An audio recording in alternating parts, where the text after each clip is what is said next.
Come back to my video. कल्पना कीजिए, imagine 1000 ED का वो समय है जब दुनिया में सैटेलाइट नहीं थे, मॉडर्न टेलीस्कोप नहीं था, जब एक इंसान ने घर बैठे अर्थ की रेडियस कैलकुलेट कर ली थी, अर्थ की रेडियस कैलकुलेट कर ली थी, और वो कैलकुलेशन मॉडर्न सैटेलाइट मेजरमेंट से 99% एक्यूरेट थी। नॉट जस्ट डैट, इस अकेले स्कॉलर ने एस्ट्रोनॉमी, हिस्ट्री, मैथमेटिक्स, एंथ्रोपोलॉजी और रिलीजन सभी फील्ड्स में ग्राउंड ब्रेकिंग वर्क किया। इनका नाम था अबू रेहान अल बरूनी। अबू रेहान अल बरूनी। और 11वीं सेंचुरी में जब ये इंडिया आए तो उन्होंने 11वीं सेंचुरी में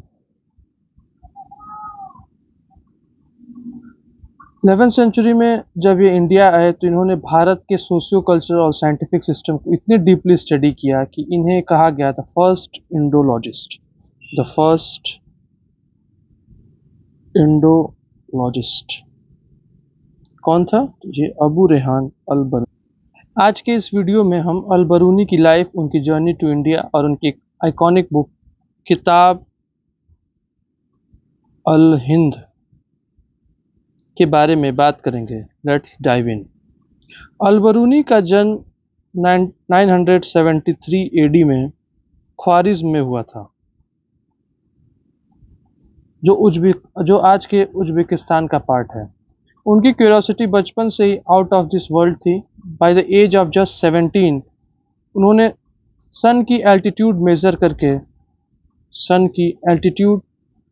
मेज़र करके ख्वारिज़्म की लैटिट्यूड कैलकुलेट कर ली थी। लेकिन उनका दौर पॉलिटिकल इंस्टेबिलिटी से भरा था। अंपायर्स बन रहे थे और गिर रहे थे। जब महमूद ऑफ गजनी ने ख्वारिज़्म पर अटैक किया तो वहाँ से सारे स्कॉलर्स और साइंटिस्ट को अपने साथ गजनी ले गया। गजनी आज के अफगानिस्तान में है। Among those scholars was Al Biruni. Ghazni में स्टे के दौरान जब सुल्तान महमूद ने पंजाब और नॉर्थ वेस्टर्न इंडिया पर इन्वेजन शुरू किया, तब अल बरूनी को इंडिया आने का मौका मिला। जब अल बरूनी इंडिया आए तो वो बाकी इन्वेडर्स की तरह लूट पाट के लिए नहीं आए थे। He was a pure academician. लेकिन उनके सामने 3 सबसे बड़े बैरियर्स थे। पहला था लैंग्वेज बैरियर। उन्हें अरेबिक और पर्शियन आती थी, पर यहाँ की साइंटिफिक नॉलेज संस्कृत में थी। सेकंड था रिलीजियस डिफरेंसेस। इस्लाम और हिंदू फिलॉसफीज कंप्लीटली डिफरेंट थी। और तीसरा था लोकल स्केप्टिज्म। उन दिनों लोकल ब्राह्मण्स आउटसाइडर को इजीली ऑब्जर्व या नॉलेज शेयर नहीं करते थे। लेकिन अल बरूनी ने हार नहीं मानी। इन्होंने सालों मेहनत करके संस्कृत सीखी।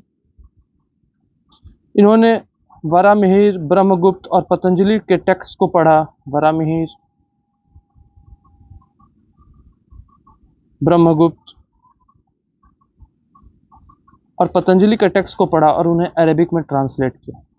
इनकी सारी रिसर्च का रिजल्ट थी उनकी फेमस बुक किताब उल हिंद, जिसे तकीक मल लिल हिंद भी कहते हैं। तकीक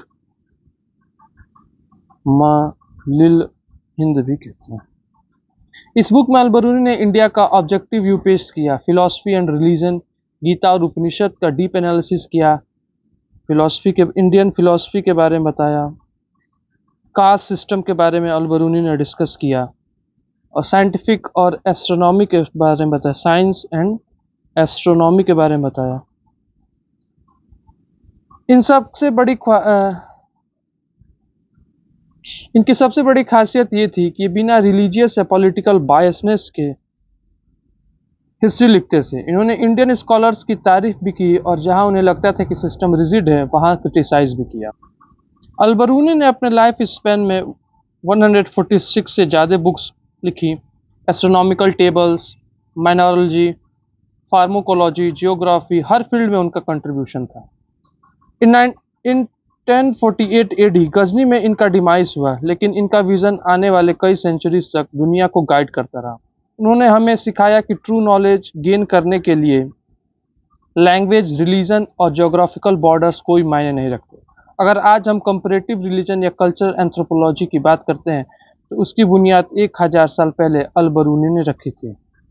तो दोस्तों, ये थी कहानी दुनिया के सबसे ग्रैंड पॉलीमैथ्स में से एक अल-बरूनी की। आपको अल-बरूनी की कौन सी अचीवमेंट सबसे इंप्रेसिव लगी?